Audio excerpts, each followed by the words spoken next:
Hi guys and welcome to Crazy Pepper Revenge. This channel is all about crazy true stories, stuff that happens in real life when things get a little bit messy, people dealing with drama, cheating, lies, breakups, and even revenge. Some stories are wild, some are emotional, but all of them will keep you watching. If you like real talk and real situations, you're in the right place. Don't forget to hit that subscribe button and stick around. This is Crazy Pepper Revenge, where the stories get spicy. 2 weeks after I cut my wife and daughter out of my life, her first boyfriend showed up at my job with a lawsuit. But let me back up, because the real story started 3 months ago when I discovered just how little my family thought of me. My name is James Tate, and I used to think I was living the American dream. 43 years old, owner of Parish Electrical, a mid-tier contracting business my father built from nothing in this godforsaken corner of Maine. My wife Beth worked at Morrison & Associates, the most prestigious law firm in our little city, pulling down serious money while building her Instagram influencer side hustle. Our daughter Brianna was a senior at Riverside Prep, the kind of private school that costs more per year than most people make. I should have seen it coming. The late nights Beth claimed were client emergencies. The way Brianna rolled her eyes every time I spoke, like my very existence embarrassed her. The hushed phone conversations that stopped the moment I walked into a room. But I'm getting ahead of myself. The night everything changed was a Tuesday in October. I'd been working late, rewiring the electrical system at the new medical center downtown, a job that would net Parish Electrical nearly $40,000. I came home around midnight, exhausted and looking forward to a beer and maybe catching the end of whatever game was on ESPN. That's when I heard them. Beth and Brianna were in the kitchen, voices low but not quite low enough. I stood in the darkened hallway, still in my work boots, listening to my wife and daughter destroy what was left of my world. "Mom, you need to just leave him already," Brianna was saying. "Lance has been waiting for you for forever. And he actually has money now." Lance damn Morrison. Beth's high school boyfriend, the golden boy quarterback who'd knocked her up senior year before skipping town for college. The same Lance Morrison who'd crawled back to our city 5 years ago with a used car lot and a divorce settlement from his first wife. "It's complicated, honey," Beth replied, and I could hear her scrolling through her phone, probably checking her latest post engagement. "Your father built the business, but half of everything is mine in a divorce. Plus, Lance and I have been careful. We need more time to move the money." Move the money. My money. The money I'd earned crawling through attics and basements, getting shocked and burned and cut, while my loving wife played house with her teenage sweetheart. "Dad's such a loser," Brianna continued. "Like Lance drives a BMW and takes you to actual restaurants. Dad thinks Olive Garden is fancy. My friends at school ask me why you're still with him. It's embarrassing." "Lance understands me," Beth said. "He gets my goals, my brand. Your father thinks my influencer work is silly. Lance sees the potential. We could move to Portland, maybe Boston. I could really build something." I stood there in my own hallway, in the house I'd been paying the mortgage on for 15 years, listening to my wife and daughter plan my destruction. The worst part wasn't the betrayal. It was the casual cruelty. The way they discussed me like I was a problem to be solved rather than a human being who'd love them. That night, I didn't confront them. Instead, I went to my workshop in the garage and started planning. Because here's the thing about being an electrician. You learn to think systematically, to trace problems back to their source, to understand how systems work before you start tearing them apart. And I was about to tear their whole world apart. The next morning, I started gathering evidence. Beth had gotten sloppy, confident in her deception. Her laptop was full of romantic emails with Lance, going back 3 years. Hotel receipts charged to our joint credit card. Photos of them, together at restaurants I'd never been to, posted on her private Instagram account that she thought I didn't know about. But the real goldmine was her phone. Beth had always been terrible with technology despite her social media success. She'd synced everything to our shared iCloud account, which meant I had access to every text, every photo, every dirty secret she thought was private. The affair was bad enough, but what I found next made my blood run cold. Beth and Lance had been systematically draining money from Parish Electrical for 2 years. Fake consulting fees paid to a company Lance had set up. Inflated material costs on jobs, with the difference going into accounts I'd never seen. Equipment purchases that never happened, materials that were never delivered. They'd stolen nearly $60,000 from my business. Money I'd thought was going toward Brianna's college fund. toward the new truck I'd been saving for, toward the future I'd been building for my family. But the worst discovery was yet to come. Buried in Beth's email was a thread with her best friend Tina, my former employee, a woman I'd fired 3 years ago for stealing supplies. The emails revealed the truth. Tina had orchestrated this entire scheme as revenge against me. She'd convinced Beth that she deserved better, introduced her to Lance at a high school reunion, and helped plan the financial theft. Even worse, there were discussions about Brianna's paternity. Casual mentions of how she had Lance's eyes, how the timing of Beth's pregnancy had always been convenient. They'd been planning to demand a paternity test in the divorce, to prove that Brianna wasn't my biological daughter and limit my rights. I'd raised that girl for 17 years, coached her soccer teams, taught her to drive, stayed up all night when she had the flu, and they were going to use biology to cut me out of her life entirely. That's when I decided to go nuclear. I spent a week planning my exit strategy. In the movies, the betrayed husband makes a dramatic scene, throws clothes out windows, screams and cries and begs. But I'm not a movie character. I'm a businessman who understands that the best revenge is served systematically. On a Friday morning, while Beth was at work and Brianna was at school, I changed the locks on our house. I moved their belongings to a storage unit I'd rented across town, paying for 3 months in advance. I canceled Beth's credit cards, removed her access to our joint accounts, and transferred the money to a new account in my name only. I left a single note on the kitchen counter. I know everything. Don't contact me. Then I blocked their numbers, blocked their social media accounts, and went to work like it was any other day. I had 3 jobs scheduled that afternoon, routine maintenance calls that kept me busy until well after dark. By the time I got home, my phone had 17 missed calls and 43 text messages from numbers I didn't recognize. I deleted them all without reading them. The next few days were blissful in their simplicity. I ate what I wanted, watched what I wanted, and slept better than I had in years. No more tiptoeing around Beth's moods, no more pretending to care about Brianna's Instagram drama. Just silence and peace and the satisfaction of knowing they were finally facing consequences. But small towns don't allow for quiet exits. Within a week, everyone knew that James Tate had kicked out his wife and daughter. The story changed depending on who was telling it. I was having a midlife crisis, I was abusive, I was broke, I was cheating. Beth and Brianna made sure their version spread fastest. I was unstable, controlling, possibly dangerous. My phone started ringing with calls from concerned friends and family. I ignored them all. My sister drove down from Bangor to check on me, but I didn't answer the door. The pastor from Beth's church, a church I'd never attended, left voicemails about forgiveness and reconciliation. I didn't want forgiveness. I wanted them gone. The only person I talked to was Mick Sullivan, who owned Murphy's Tavern down on Commercial Street. Mick was 62, built like a fire hydrant, and had been running the same dive bar for 30 years. He'd known me since I was Brianna's age, had given me my first legal beer on my 21st birthday. "You sure you want to burn it all down?" Mick asked one evening as I nursed my 3rd beer. The bar was nearly empty. Just me, Mick, and old Pete Kowalski playing video poker in the corner. "They already burned it down," I replied. "I'm just refusing to pretend the house isn't on fire."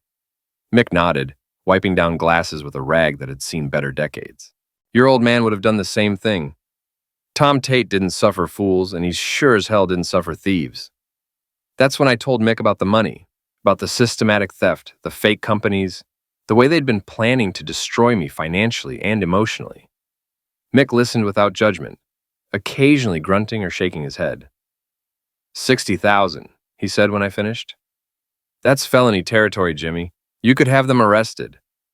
"I could," I agreed, "but prison's too easy. I want them to understand what they've lost.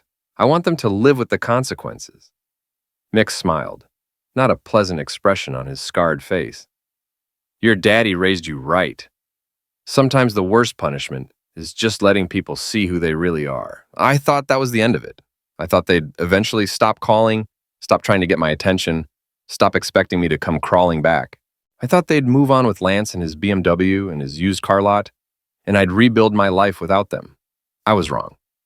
2 weeks and 3 days after I'd changed the locks, I was replacing a circuit breaker at the elementary school when my foreman, Danny Rodriguez, came running up to me with a look of panic on his face. "Boss, you need to see this," he said, holding up his phone. "They're at the shop." I looked at the screen. Danny had been watching our security cameras, and there on the feed from Parish Electrical's parking lot were three people I recognized: Beth, Lance Morrison, and a man in an expensive suit carrying a briefcase. "They've got papers," Danny said. "Official-looking stuff, and there's a sheriff's deputy with them."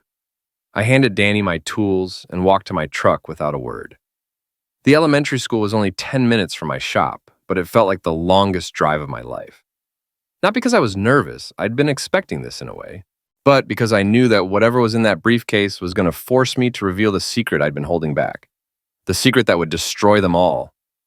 When I pulled into the parking lot of Parish Electrical, they were waiting for me like a firing squad. Beth stood next to Lance's silver BMW, wearing the black power suit she reserved for important court appearances.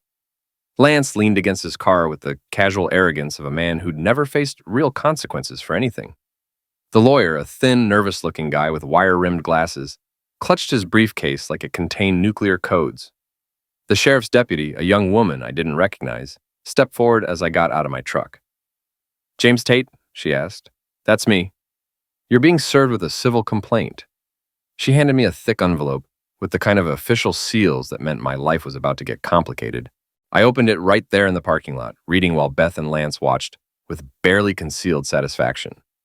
The lawsuit was a masterpiece of legal fiction, claiming that I had unlawfully evicted Beth and Brianna from their primary residence, stolen marital assets by emptying joint accounts, caused severe emotional distress through psychological abuse, damaged Beth's professional reputation through defamatory statements, interfered with Lance's legitimate business relationship with Beth. They wanted half of everything I owned, plus damages for emotional suffering, plus attorney's fees. The total came to roughly $400,000, more than Parish Electrical was worth. "This is BS," I said, loud enough for everyone to hear. The lawyer stepped forward, adjusting his glasses. "Mr. Tate, I'm Richard Brennan from Brennan & Associates.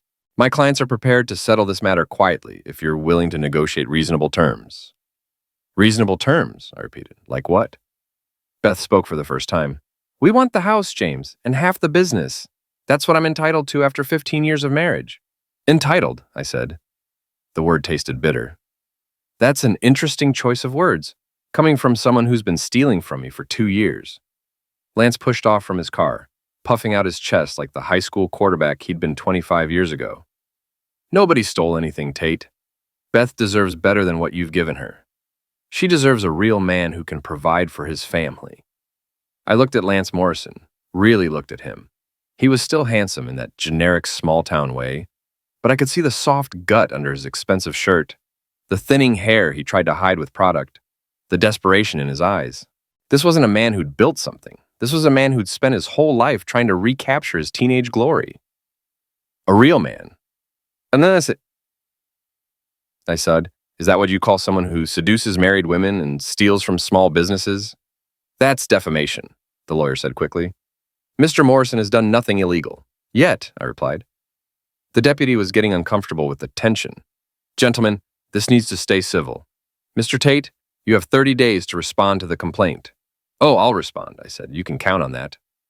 Beth stepped closer, and for a moment I saw a flicker of the woman I'd married. "James, this doesn't have to be ugly. We can work something out for Brianna's sake." "Brianna," I said. "How is she handling all this? Must be hard having her whole world turned upside down." "She's fine," Beth said quickly. "She understands that sometimes adults have to make difficult decisions." "I bet she does." I folded the lawsuit papers and put them in my jacket pocket. "Tell me something, Beth. How long have you and Lance been planning this little performance?" Lance stepped forward again. "We're not planning anything, asshole. We're just tired of watching you treat your family like garbage." That's when I smiled. Not a friendly smile, the kind of smile that made smart people take a step back. "Lance, buddy, you really should have stayed in whatever city you were hiding in. Coming back here was the biggest mistake of your pathetic life." "Is that a threat?" the lawyer asked. "It's a promise," I said. "You want to play legal games? Let's play. But remember, you started this." I got back in my truck and drove away, leaving them standing in my parking lot looking less confident than they had 5 minutes earlier. Because they'd just made a crucial error.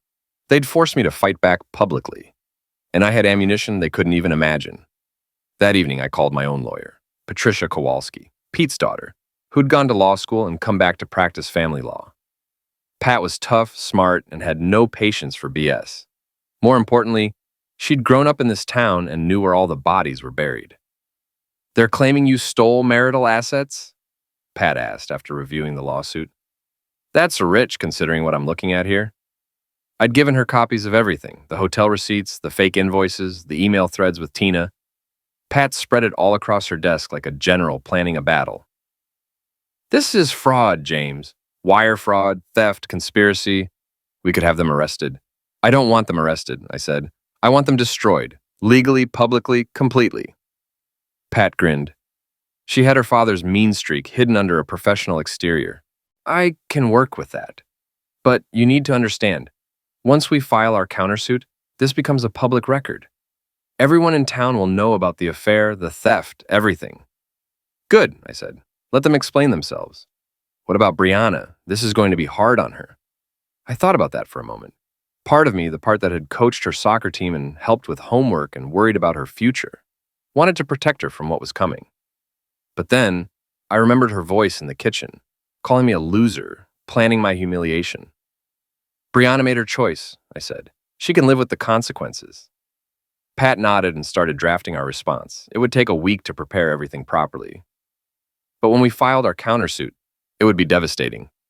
We'd demand the return of all stolen money, plus interest and penalties. We'd seek damages for breach of fiduciary duty. We'd request a full forensic accounting of all marital assets. And then we'd go nuclear with the paternity issue. But first, I had some personal business to take care of. While Pat prepared our legal response, I decided to fight fire with fire on the social media front. Beth had always been proud of her Instagram presence. 12,000 followers who hung on her every post about authentic living and finding your truth. She'd built her brand around being the perfect wife and mother, the woman who balanced career and family with effortless grace. Time to show her followers what authentic really looked like. I created my own Instagram account at James Tate Electrical and started documenting my side of the story. Not with angry rants or bitter accusations, but with simple, factual posts that let people draw their own conclusions.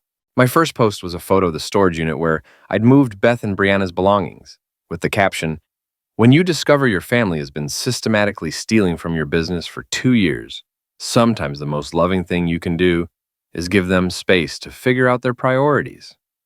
Within 6 hours, it had 300 likes and 47 comments. People I hadn't talked to in years were reaching out, asking what happened, offering support. The story was spreading faster than I'd expected. My second post was more direct, a screenshot of a hotel receipt charged to our joint credit card, with Beth's signature clearly visible. The caption read, "Apparently working late at the office has a very specific address. Who knew?" That one got 500 likes and started a comment war between Beth's supporters and people who'd suspected something was off about our perfect family image.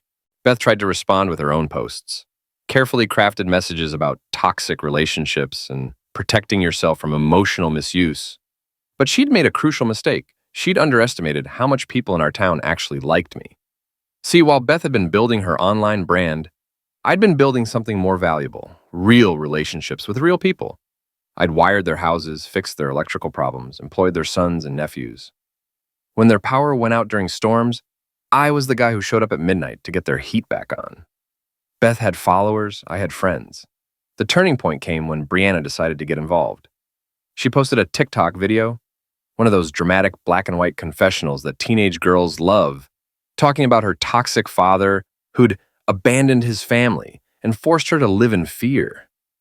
The video went viral locally, getting shared across every social media platform in our small city. Brianna was good at this.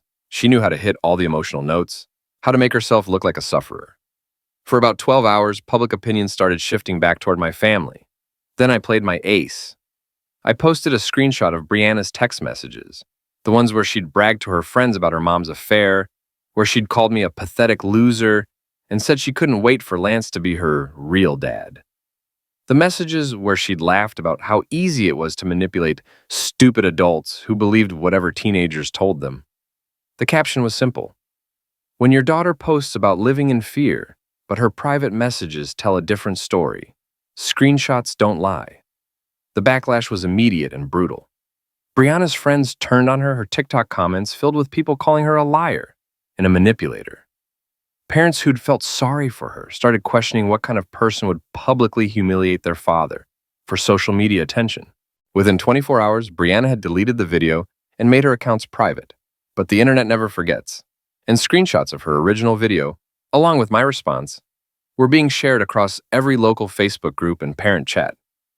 Beth tried to defend her, posting a long Instagram story about how teenagers make mistakes and shouldn't be judged for private conversations.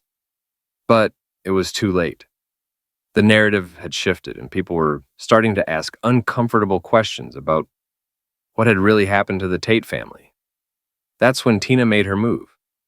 I was working late at the shop, catching up on invoices and preparing for the busy winter season, when my security system alerted me to movement in the building. The cameras showed a figure in dark clothes picking the lock on my office door. Someone who knew the building layout, who moved with familiarity through spaces they'd been in before. Someone like Tina Walsh, my former employee and Beth's supposed best friend. I watched from my truck across the street as she spent 20 minutes in my office, going through files and taking photos with her phone. She was looking for something specific, probably evidence of the financial theft that we could use in court. What she didn't know was that I'd been expecting this. When Tina finally left, I waited another hour before going inside to check what she'd taken. The answer was nothing, because I had moved all the important documents to Pat's office weeks ago. But Tina had left something behind: fingerprints on my filing cabinet and a perfect video record of breaking and entering. The next morning, I posted the security footage to my Instagram account with a simple caption: "When your ex-employee breaks into your office to steal evidence for your ex-wife's lawsuit, you start to understand how deep the conspiracy really goes." That post got over 1,000 likes and was shared to every local Facebook group within hours. People started connecting the dots. Tina's sudden friendship with Beth after years of animosity, her mysterious new income, despite being unemployed, her role in encouraging the affair with Lance. The comments section became an investigation forum, with people sharing their own stories about Tina's sketchy behavior over the years. Someone remembered her getting fired from the grocery store for theft. Another person mentioned seeing her car at Lance's dealership at odd hours. A third person posted a photo of Tina, Beth, and Lance together at a restaurant, taken months before I discovered the affair. By the end of the week, everyone in town knew the truth. This wasn't just a marriage falling apart. This was a coordinated attack on me and my business, orchestrated by people I'd trusted and employed. The social media war was over, and I'd won decisively. But Beth, Lance, and Tina weren't going to give up easily. They were about to escalate in a way that would force me to reveal my final, devastating secret. The counterattack came exactly 1 week after I'd posted the security footage of Tina's break-in. I was at Riverside Prep installing new electrical outlets in the computer lab when Principal Morrison, no relation to Lance, despite the name, found me with a concerned expression. "Mr. Tate, I need to speak with you privately," she said. We walked to her office, where she closed the door and sat behind her desk with the careful posture of someone delivering bad news. "I've received some concerning allegations about your behavior toward Brianna," she began. "Your ex-wife and her attorney have suggested that you might pose a safety risk to your daughter." I set down my tools and looked at Principal Morrison, a woman I'd known for 5 years, whose house I'd rewired after a kitchen fire. "What kind of allegations? Threats, intimidation, possible stalking? They're asking us to restrict your access to campus when Brianna is present." I felt something cold settle in my stomach. This was escalation beyond anything I'd expected. They were trying to paint me as dangerous, unstable, potentially violent. In a small town, that kind of reputation could destroy my business and my life. "Have you seen any evidence of this alleged behavior?" I asked. Principal Morrison shook her head. "Honestly, James, I find it hard to believe. You've always been respectful and professional here, but I have to take these allegations seriously." "Of course you do." I pled. "Can I ask who made these allegations?" "Your ex-wife, her attorney, and a woman named Tina Walsh, who claims to be a family friend, Nina. Of course, she was escalating because the social media exposure had damaged her reputation, and she needed me neutralized before I could do more damage." "Principal Morrison," I said carefully, "I'm going to ask you to do something for me. Before you make any decisions about restricting my access, I want you to see something. Can you meet me at the courthouse tomorrow at 10 a.m.? She looked puzzled but agreed. I finished the electrical work and left campus. But instead of going home, I drove straight to Pat's office. It was time to go nuclear. They're trying to paint you as dangerous, Pat said after I explained the situation. It's a smart move, actually. If they can get a restraining order, it limits your ability to respond publicly. Can they do that? Get a restraining order based on lies? Temporarily, yes. Family court judges err on the side of caution. But it would require a hearing, and that hearing would be public record. I smiled. Perfect. Let's give them exactly what they want. Pat looked at me suspiciously. What are you planning, James? I'm planning to tell the truth, all of it. In open court, on the record, and the local newspaper present. The next morning, I met Principal Morrison at the courthouse steps. She looked nervous, probably wondering why I'd asked her to come here instead of just defending myself in her office. I wanted you to see this filing, I said, handing her a copy of our countersuit. Before you make any decisions about my character, I think you should know what kind of people are making allegations against me. Principal Morrison read the document in silence, her expression growing more shocked with each page. The countersuit laid out everything: the systematic theft from my business, the affair with Lance, Tina's role in orchestrating the scheme, and the fraudulent lawsuit designed to steal my assets. This is extensive, she said finally. There's more, I said, and handed her the paternity test results. I'd finally done it, spent $200 at a private lab to answer the question that had been haunting me for months. The results were exactly what I'd suspected, and Brianna was not my biological daughter. Lance Morrison was her father, and Beth had been lying about it for 17 years. Principal Morrison read the test results twice, then looked up at me with something like pity in her eyes. James, I'm so sorry. I had no idea. Nobody did, I said. I kept their secrets because I loved them, but they've decided to destroy me publicly, so I'm going to return the favor. That afternoon, Beth, Lance, and their lawyer showed up at the courthouse for an emergency hearing on their request for a restraining order. They'd expected a quick, routine proceeding where they could present their allegations and get a judge to restrict my movements. Instead, they walked into a packed courtroom where Pat had invited every local reporter, blogger, and social media influencer she could find. The hearing was public record, which meant everything said would be reported and shared across the community. Judge Patricia Henley, another local who'd known me for years, called the hearing to order and asked Beth's lawyer to present his case. Your Honor, Mr. Tate has engaged in a pattern of maltreatment and intimidation toward my clients. He's made threatening social media posts, stalked Miss Morrison at her workplace, and created a hostile environment for his minor daughter. Do you have evidence of these threats? Judge Henley asked. The lawyer fumbled through his papers. Well, Your Honor, the social media posts speak for themselves. Mr. Tate has been publicly humiliating my clients. By posting factual information about their behavior, Pat interjected. Your Honor, we'd like to present evidence that this entire proceeding is part of a coordinated effort to silence my client after he discovered systematic theft from his business. What followed was the most satisfying hour of my life. Pat methodically presented every piece of evidence we'd gathered. Bank records showing the stolen money, hotel receipts documenting the affair, email threads revealing Tina's role in the conspiracy, and finally the paternity test results. The courtroom was dead silent as Pat read the lab report aloud. Brianna was not my daughter. Lance Morrison had fathered her during Beth's supposed break with him 17 years ago, and they'd all been planning to use this information to limit my parental rights in the divorce. Beth started crying. Lance turned pale. Their lawyer looked like he wanted to disappear. But I wasn't done. Your Honor, I said, standing up without permission, I'd like to address the court directly. Judge Henley nodded, probably as curious as everyone else to hear what I had to say.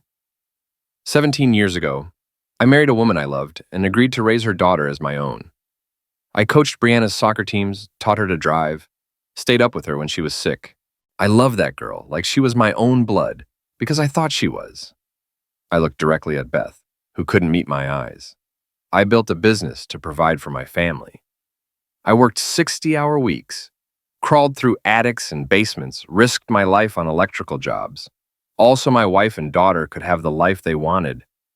And in return, they stole from me, lied to me, and planned to destroy me. The courtroom was so quiet you could hear the heating system cycling on. Now they want a restraining order because I've told the truth about what they did. They want to silence me because exposure is the only consequence they actually fear. Well, Your Honor, I'm done being silent. I'm done protecting people who see my love as weakness and my trust as stupidity. I sat down. Judge Henley looked at Beth's lawyer with barely concealed contempt. Counselor, do you have any actual evidence of threats or maltreatment? Well, Your Honor, the social media posts are protected speech exposing criminal behavior, Judge Henley interrupted. Motion denied. And I'm referring this matter to the district attorney for investigation of the theft allegations. Beth's lawyer tried to object, but it was too late. The hearing was over, and everything was now public record. As we filed out of the courtroom, I could see reporters already typing on their phones, uploading the story to social media. By evening, everyone in town would know the truth about Brianna's parentage, about the systematic theft, about the conspiracy to destroy me. Beth caught up with me in the parking lot, tears streaming down her face. James, please, she said, we can work this out. Brianna doesn't have to know about the paternity test. We can keep this private. I looked at her, really looked at her, and felt nothing. No anger, no love, no regret, just empty satisfaction. It's too late for private, Beth. You made this public when you filed that lawsuit. You made this public when you tried to paint me as dangerous. You wanted to destroy me publicly, so I'm returning the favor. Lance appeared beside her, his face red with anger. You son of a bitch! You've ruined everything. Brianna's life is destroyed because of you. No, I said calmly, but Brianna's life is destroyed because of you. Because you couldn't keep your pecker in your pants 17 years ago, and because you couldn't leave well enough alone when I walked away quietly. Lance stepped toward me, hands clenched into fists. For a moment, I thought he might actually try to hit me. But then he seemed to remember that we were in a courthouse parking lot surrounded by witnesses and reporters. This isn't over, he said. Yes, it is, I replied. You just don't know it yet. That evening, I drove to Murphy's Tavern and ordered a beer. The bar was packed. Everyone wanted to hear the story firsthand, to get details that hadn't made it into the courthouse reporting. Mick poured my drink and leaned across the bar. How do you feel? I thought about it for a moment. How did I feel? Not happy exactly, not satisfied in the way I'd expected, but clean somehow, like I'd finally stopped carrying weight that was never mine to bear. Free, I said finally. I feel free.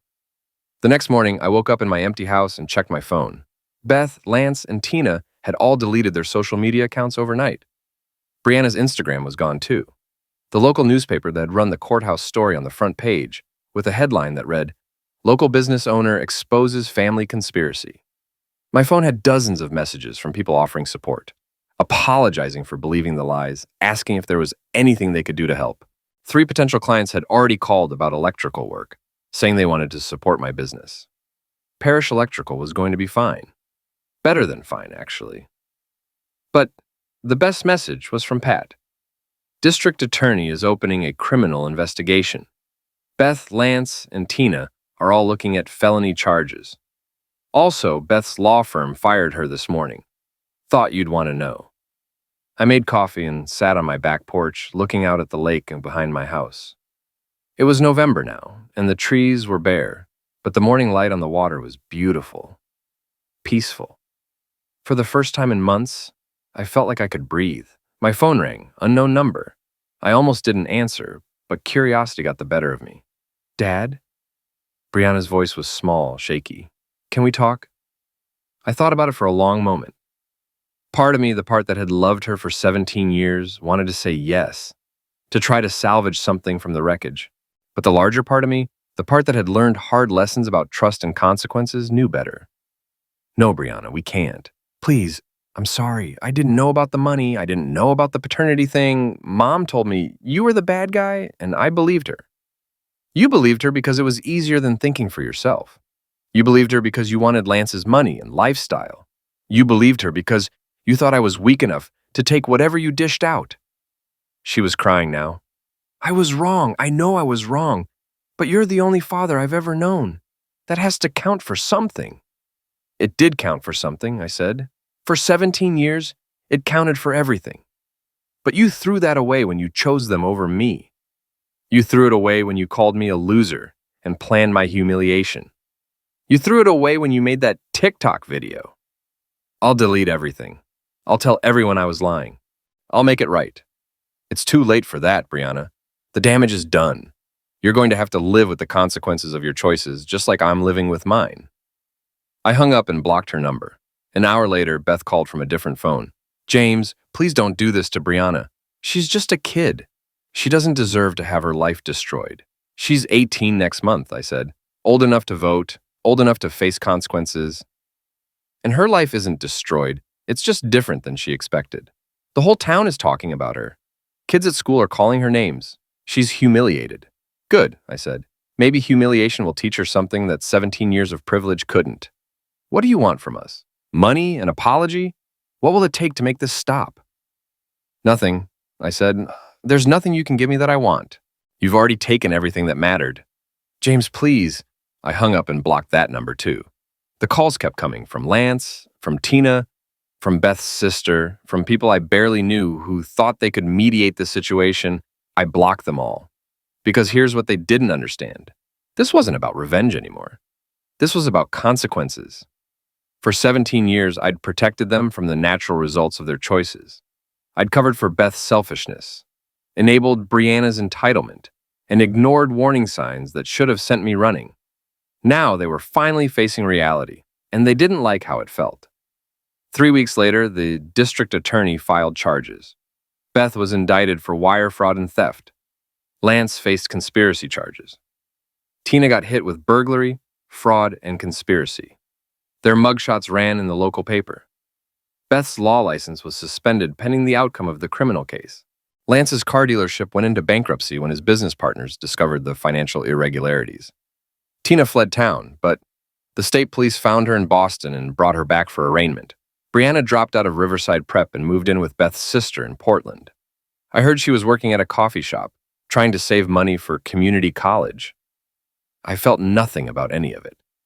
No satisfaction, no regret, no second thoughts.